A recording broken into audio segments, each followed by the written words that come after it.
The Match Ball. Hello, welcome to The Match Ball here from the Square Ball podcast. It's Dan, Michael and Moscow with you in the wake of the Villa game. Show is brought to you by Levi Solicitors, levisolicitors.co.uk/the Square Ball for a 10% discount on your legal fees. That game then, 3-3 draw. You think this is going to be one of those games that, assuming we do stay up by the end of the season, we'll look back on it as something that was really enjoyable. A romp, if you like. It was fun, wasn't it? You know, credit to Villa, because it's fun when teams don't time waste. Like, it feels like we've had loads of games this season where it's just games have completely disintegrated because there's just been a series of stoppage and stuff, and they did it fair enough in injury time with 10 men. But at 3-1 they didn't do it, and they should have done. They tried, they were quite bad at it. It was the goalkeeper. I like that he was looking to throw it up and then he remembered. He's like, oh no, there's only 2 minutes left. Oh, cramp. So it was, a shambles from that point of view. The whole game was a shambles, really, wasn't it, from start to finish? But a really fun one. Yeah, having watched Everton Newcastle last night and Burnley Watford at the weekend, it's just a different sport, the game we play. It's great, and I don't care if we didn't win. Yeah, I prefer if we had done. Oh, definitely. And we could have done, but don't matter in the end, doesn't it? As long as we all just had a nice time. I think we did have a nice time. It was enjoyable. That as long as we can stay away from the mess at the bottom, then I think we'll be absolutely fine. I don't even know where to start with it. Should we start with Dan James? Let's start with Dan James. Not a striker, is he? No finishing skills at all. What was Bielsa thinking? Probably his best game for us, do you reckon? Yes. Probably, there wasn't just the 2 goals, the second of which in particular was a great finish. But there was a really good cross that he put in as well, that if he wasn't the striker, it would have been great for the striker. And just generally being a pest. Mings does not like that. All I've seen whenever I watch Aston Villa this season is Mings being pressed and just collapsing, and playing Dan James to do that against him made absolute perfect sense. Remember when we went to Villa Park last year, how upset Mings was with Pat Bamford pressing him, and how he was like throwing him around the pitch and all that kind of stuff, and then Bamford scored a hat-trick. I feel like Dan James has done that was his Bamford at Villa Park performance. He's funny as Mings, isn't he? We were just laughing at him during the game. Because, the commentator we had on kept praising him, kept saying, oh, it's some real heroic stuff from Tyrone Mings. He was even praising him after our 3rd goal, saying, oh, all the heroics of Tyrone Mings couldn't stop this goal. He passed it straight to the Llorente. It's like no one can see how shit he is. I don't understand what he does. There's a lot of physical comedy in there as well, isn't there? And he got 2 assists because he basically managed to propel 5'7" Dan James onto the ball, which I'm not even sure he'd have reached. But if you look at Mings, he gives him a little boost from the side. He kind of the pressure from his shoulder with Buendia coming the other side. I think there's nowhere else for Dan James to go, so he just goes up in between 2 Villa players and somehow manages to put it in the net. So he's got 2 assists there. It's one of those where it was like, who wants it more? And it looked like Buendia wanted it more. He was steaming in like, I'm putting this in. But then Mings' little shove on James was the main factor. Great goal. I love that. And not to forget his the one when he hit the bar as well, when he should have gone 2-0 up. Or could have I had forgotten. Yeah, we could have easily gone 2-0 up, and then suddenly we don't find ourselves 3-1 down, because that was mad as well, a mad thing. That was. Even after it had gone to 3-2, Villa had a huge chance in the 30 seconds between that goal and half time as well, which was. It was Dino. It was Dino, wasn't it? It was on his wrong foot, wasn't it? Just at the inside the box. It was hectic that first half. I couldn't believe we were losing, to be honest. It went from being 1-0 in control to all of a sudden being 3-1 behind. And I mean, we probably need to talk about some of the defending for the goals as well, because Coutinho admittedly did some brilliant stuff, but like the 2 Ramsey goals where he just passed the ball into an enormous space. I mean, it was a brilliant pass, wasn't it? But the way that he turned Luke Ayling was more than annoying. It made it look so easy. Yeah, but then he will, because he's very good. And he's just in holiday mode, isn't he? Like, he couldn't cope at Barcelona with the pressure. He's suggesting he's gone on holiday to Birmingham from Barcelona? Yes. Okay. And because the thing at Barcelona was, he'd try and do some stuff, but everyone's like, well, no, Messi does that, so you can't do it. You go and do something else, and he couldn't think of anything else to do apart from go to Germany. And now he's at Aston Villa, and Stevie Gerrard's, it's like, you even saw when he went off, and he's are you all right? And then one of the other players goes off injured. You just don't even know who he is. He's gone to play for his mate for 3 months, earning an absolute fortune, and he can do what he wants in the team because, who is going to go and tell him not to? And then that means he can flourish and do the things that he was able to do tonight, which was... He's good though, isn't he? Well, yeah, exactly. When he's given that opportunity and he can just relax and play his own game, and he's up against Luke Ayling. I've seen some criticism for the way Luke Ayling played tonight. It's a good player who's nutmegging. I mean, the nutmeg on him was just sickening in like the Techers meaning of it. It was sick, bro. I thought Ayling did some stuff pretty well as well. Yeah. He kept pushing forward, didn't he, Ayling? That's the thing with him. You know what you're going to get. He doesn't get deterred by a defensive performance, does he? If you know what I mean. Like he keeps going forward from defence for us, and occasionally it's slightly terrifyingly. There was the bit in the first half, wasn't there, where he ran out from his own box in about the 3rd minute, and it was a bit like, what are you doing, Luke? But then we nearly scored from it. So yeah, I think he was fine. Yeah, and it's not every team has a Coutinho just lounging, and that's him. He's just lounging around the pitch, and then when he got an opportunity to do something like that, he can do it. And we left it wide open, didn't we, in midfield a lot of the time? We always do. Because we're pushing forward, so when you've got Rodrigo and Click both in the side, they're ahead of the ball a lot of the time, and when it breaks down, you're kind of left with that massive void in the middle, aren't you, trying to defend it? And obviously he's quite good as Coutinho, so he exploited that well. It won't be a problem on Saturday when it's Dele Alli and Doncaster van der Beek. It's going to be a different thing, so not too worried. We know what we're like. We're always open at the back. It's not news. We are streaming this on YouTube for our TSB Plus members, by the way. And in the comments, Johnny Green asks, are we all wearing black on purpose? You can see the video as well later on once we've released it to the general public. I did have a hoodie on earlier, but I'm too hot. I'm got too excited. Well, a lot of our merch is black, isn't it? That's why, because it's slimming. We cater for fat men. If you're a fat man, get yourself the squareball.net. But my shirt is blue. It's a navy blue shirt. Right. Well, these are our blackout style t-shirts that we've got on that are very nice. Anyway, we are getting completely off the point here. Talk to me about Rodrigo and his performance tonight. He did that sort of classic Rodrigo enigmatic thing of looking dead good at times, also looking dead tired at times. I thought he was good. He was good. He was one of his better performances, yeah. I thought he did a lot of really good stuff. He was at the centre of a few things, wasn't he? It was him that received or did he do God, I can't remember. But it was Click did the back heel to him, wasn't it? That led to the James goal. But it was a great run to give him somebody to back heel to. And he put a nice one through for Click in the second half, didn't he? But it was on Click's left foot.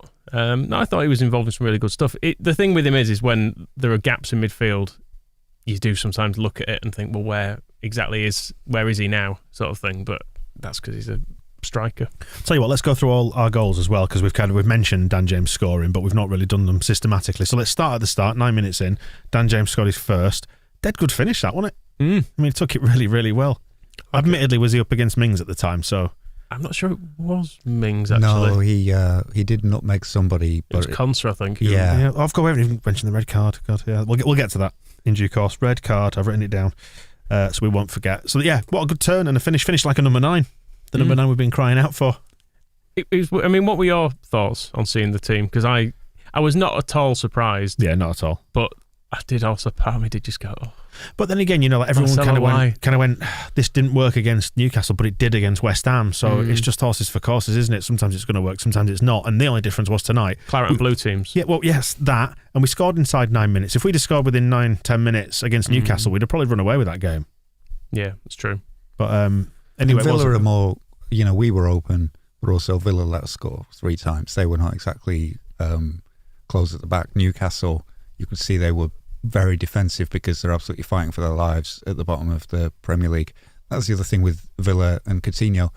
They're not going to get relegated. They're not going to get promoted. Nothing they do. You can't get matters. promoted to where? They're in the Premier League. You can't exactly. So there's nowhere for them to get promoted to. Wise. They won't qualify. Very wise for Europe. We're playing championship teams. I've got a championship mindset.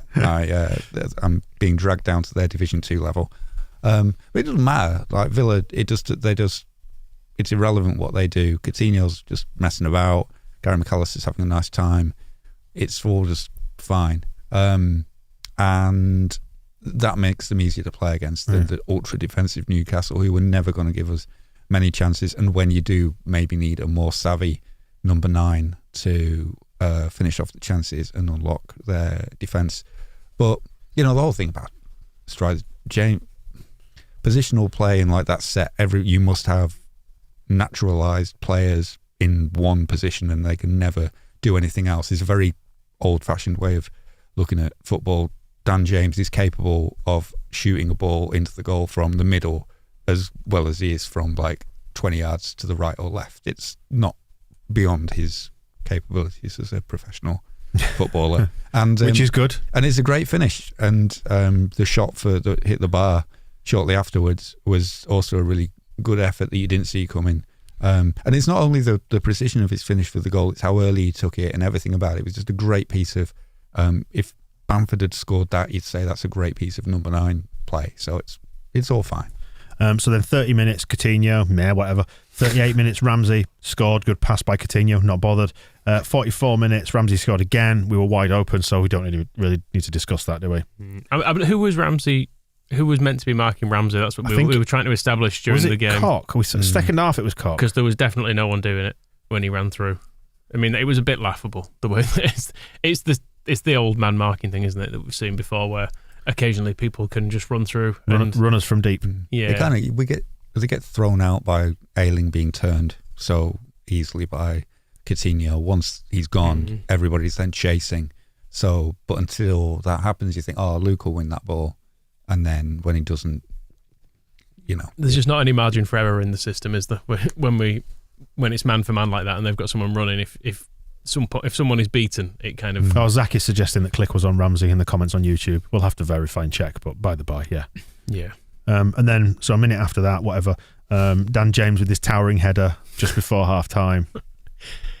It was a good time to score, wasn't it? Because it changed. It didn't feel like it was coming, did it? Let's be honest. Because I'd said at that point here in the studio, I'd said, can we just get to half-time now at 3-1? Because it was chaotic. It had got out of control. And then actually that goal just gave us that proper foothold in the game, I thought. Which as we covered, we did then try to immediately blow by giving them a chance at the other end. But yeah, it was it wasn't really coming. The first goal when we scored, it had been coming. I didn't think the second one had at all. It was out of nowhere. But imagine we'd looked a bit shapeless early on, though. We hadn't quite got ourselves sorted. The first few minutes were terrifying, all over the place. Then we just scored and then took total control of the game. I mean, the turning points were Dan James's shot not going in as well, because that was very close, wasn't it? And at 2-0, I'm not sure if they're arsed enough to get back into that. Yeah, I feel like they'd be a bit like, this one's gone then. That's probably it. And if while we're talking on Dan James as well, the regularity with which he is clattering people is incredible. Yeah, his new mean streak. We were saying he's got a very precise style to it as well. It's never his feet. His feet are never involved. He just runs near someone, puts his feet near their feet, and then lets his knees and his body just go into them. Yeah. Thankfully, he's quite light. Otherwise, he'd be like dislocating knees absolutely every single week. If he was taking the Rafinha style of trying to take Ashley Young's head off, which is possibly one of the nearest things to watching a man actually having his head removed. I have written that down. The bottom note I've got here is Rafa ? So we'll get onto him in a bit. And then nearly killed a man. But we all went, Jesus! Did it. And then you think, oh, maybe, real time, it's not that bad. And you watch the replay and you're like, fucking hell, man. I'm just saying, imagine if you're playing 5-a-side down at goals or whatever, and one of your mates on the opposite team takes a swing like that. It's like he was swinging his bloody wood to kick off a golf game or whatever the terminology is. That's it. It was like he kicked himself backwards. His foot went that high, and it did feel like if he'd connected with Ashley Young's head, it would have just come off. I mean, Ashley Young does need to retire, so not necessarily with a severe brain injury, a broken neck. when he was young, getting through nominative determinism there. Now he's old. He needs to stop because that's gone by the wayside. He's played against the Kevin Blackwell Leeds side, hasn't he, Ashley? And that just can't be right. He needs to go. Yeah, he was playing. That was before Gary McAllister was our manager. It's what a world of circles and things. What did you think at half time? Because we were all sort of quietly confident that we'd get something out of that, if not win it. Yeah, I thought there was a chance. They weren't great, were they?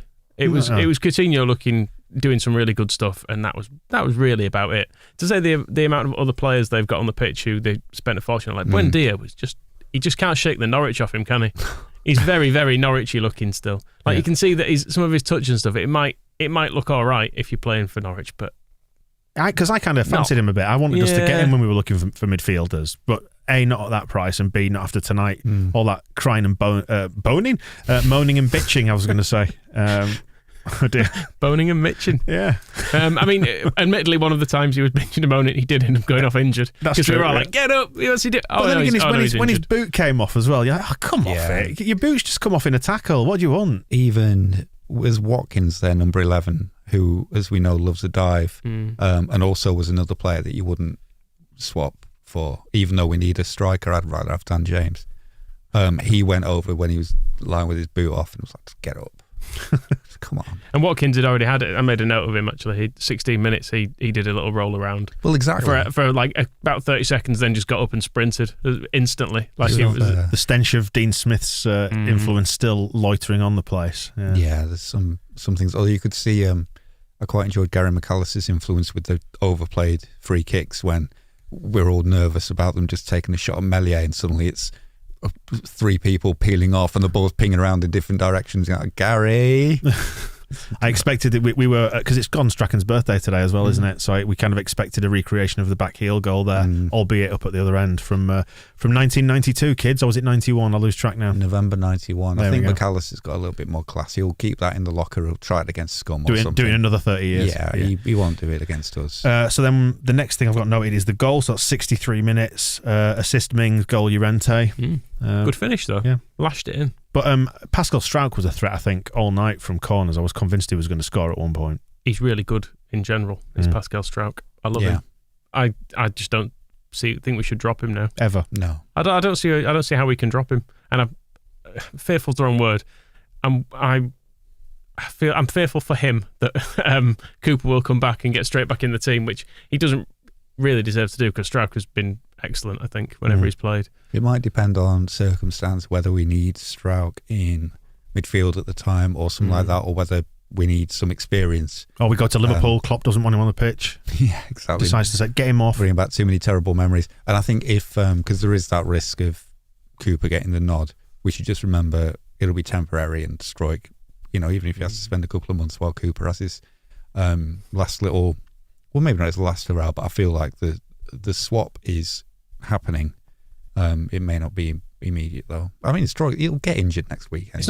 It's not the same worried about Cooper either. I think he's been good when he's played this season. I just feel like I'm at the stage now where I don't feel like we can hold him back anymore. No. But I think we also need to remember that it's not necessarily terminal. If that happens, he is definitely going to be a big player for us. And we did at one point think Llorente was probably out for the season as well during that game, because when he went down holding his Achilles, not really under any challenge, ruptured Achilles. You instantly start thinking, that's detached. I can tell already.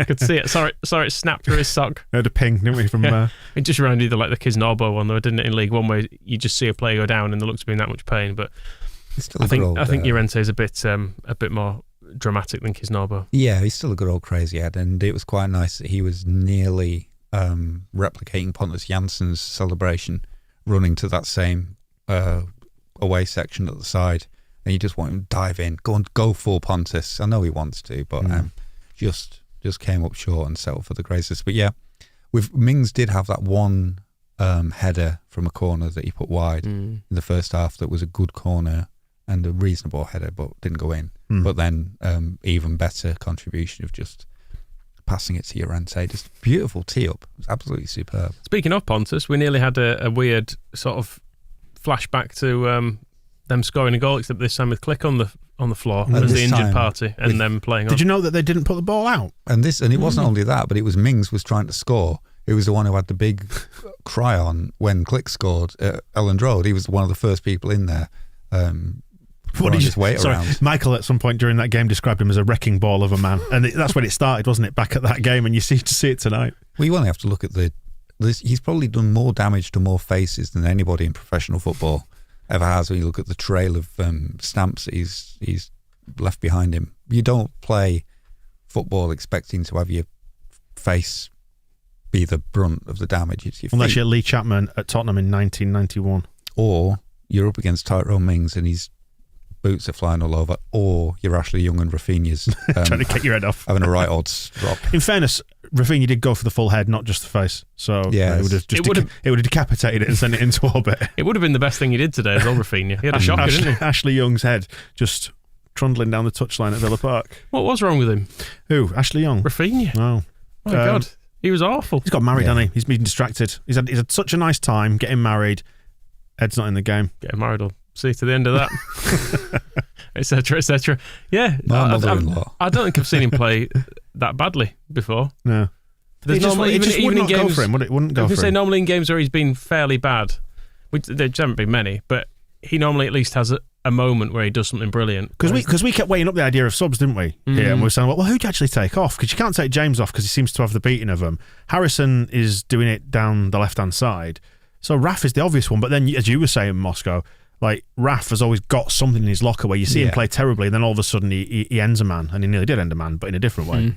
And he did have, he put a couple of good crosses in towards the end, didn't he? He kind of got it together for a few moments, but it never really happened. But that was the thing was, I know that, Tyler Roberts was nearly coming on when it looked like Dan James, they thought he couldn't continue for some reason. And then there's the obvious get Joffy on angle, which I would have liked because I think he's another one who absolutely would have just made Tyrone Mings' life a misery. It was a penalty waiting to happen, Gelhardt against Mings, but at the same time, there wasn't really anybody that you would take off apart from Rafinha for the way they were playing, and then you wouldn't take off Rafinha because he was fine. And Click, it's Rafinha, isn't he? He has the ability to unbalance an opponent. Yeah, something could happen. What did you make of Roberts' performance? Oh, he did great. I think,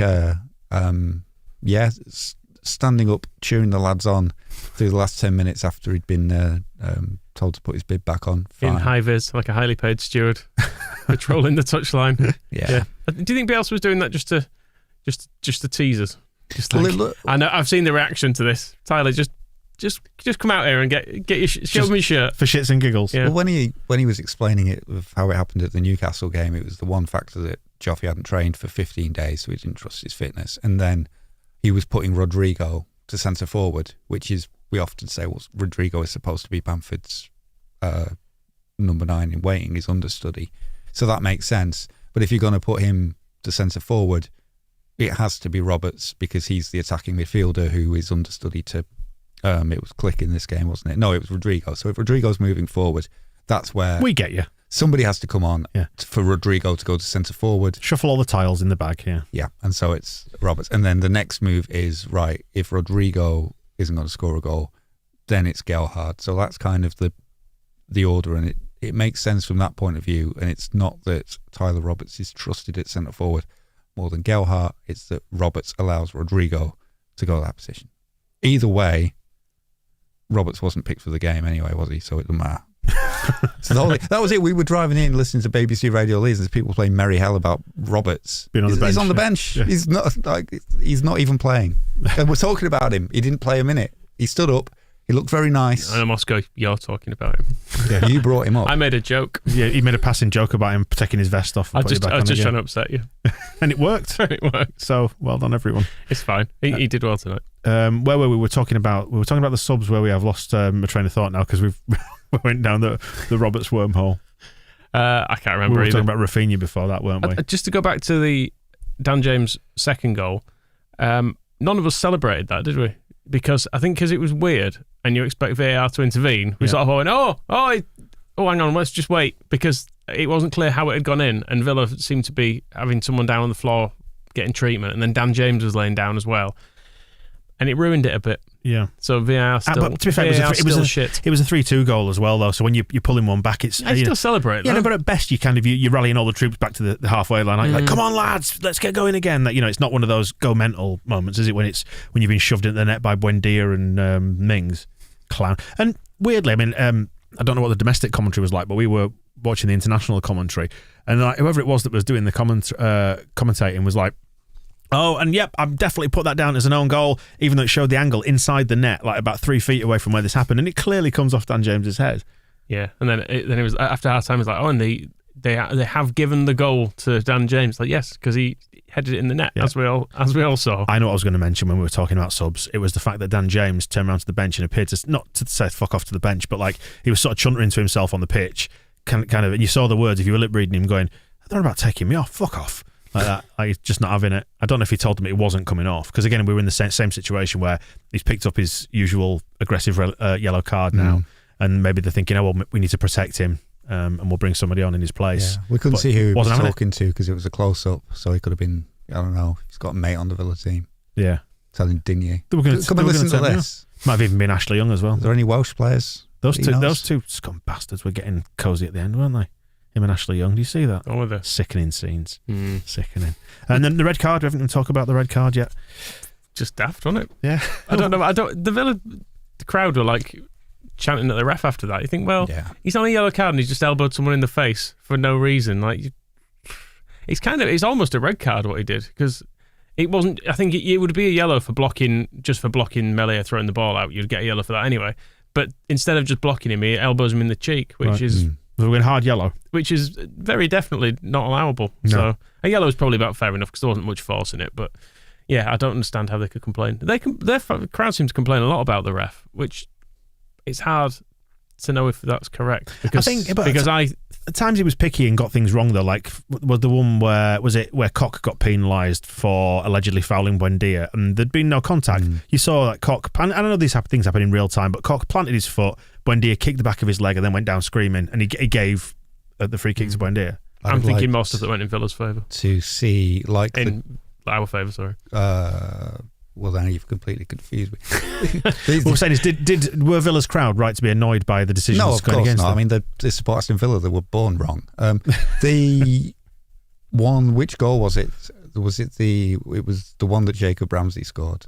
Both of them. One of those, yeah. Rafinha looked like he was getting fouled to me before any of that happened, and then Dallas ended up getting booked for trying to take somebody's legs off before it broke, which I'm sure he wouldn't have done if the free kick had just been given, that Rafinha should have had. But the thing about the Villa crowd is it's because their players were being knobheads. If our players had tried to claim all the free kicks in the same way that Villa were, that game would have been absolutely terrible, because it would have been two teams just constantly whinging and crying and claiming for free kicks.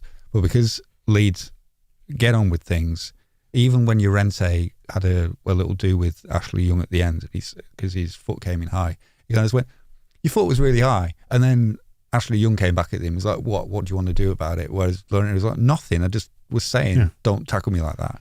There's a difference in the way Leeds approach these things. We see how quickly they try to take free kicks. We're better, aren't we? Is that what you're saying? We are. Morally superior, Moscow. But because the Villa players were pleading for every single decision all the time and waving the boot around and smacking the floor and saying, I should have had this and I should have had that, the crowd get on their side. And I absolutely guarantee that when we're getting propaganda clips from all their YouTube channels and stuff, it will be that the referee gave everything to Leeds all night and then didn't give us any of our free kicks that we wanted, and then sent off our player for quite innocently just lightly caressing Illan Melier's cheek. And the French are supposed to like that. So and if you don't find that clip verbatim, I'll record it myself in a Brummie accent. Just to I've not got much time. We're back in here in about 12 hours, aren't we? So maybe I'll just find a really dodgy microphone. I'll just record some stuff in a Brummie accent. You can play that, and we'll pretend. I'll put some Slade clips over it or something.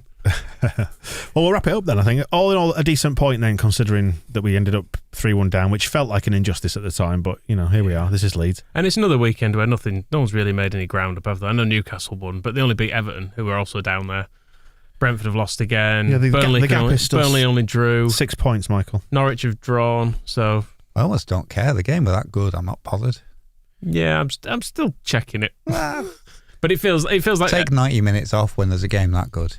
Yeah, if we can beat Everton, it's been a very good week, hasn't it? I haven't seen any other teams below us play like we play, even in that game where we only get a point. And what's the difference between us getting a point? Maybe it's Calvin Phillips could have been stopping the runs of Jacob Ramsey, or it's Pat Bamford is burying some chances, or it's Joffrey comes on and wins a penalty. There's enough in us that we don't need to worry about garbage like Burnley. Jesus Christ. Like a red rag to a bull, aren't you, with your predictions? I don't care. I watched Everton last night. They were awful. They made Newcastle look great, but honestly, terrible. Read it. I've written about it. I was going to say, the thing is, I mean, I'm about to I'm calling you out for saying these things, but we had the same conversation in the car on the way here. The difference is we're committing it to a recording now. So doesn't matter. It always feels like, no, I know it doesn't matter. If I'm wrong, I don't care. No, I'm a grown man and an adult, and I understand it doesn't mean it doesn't affect the outcome. I have no influence on anything whatsoever. Yeah.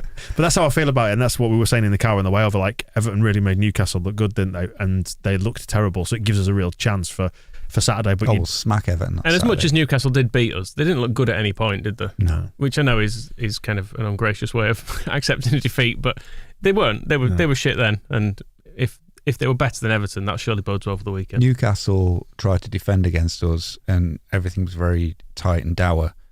Frank Lampard's Everton will try to play against us the way Aston Villa played against us, and if we can score 3 against Aston Villa, we can score 6 against Everton trying to do an open game. It's the last thing, and they've got no defenders left because they're all injured. He played 3 at the back. It's going to be carnage.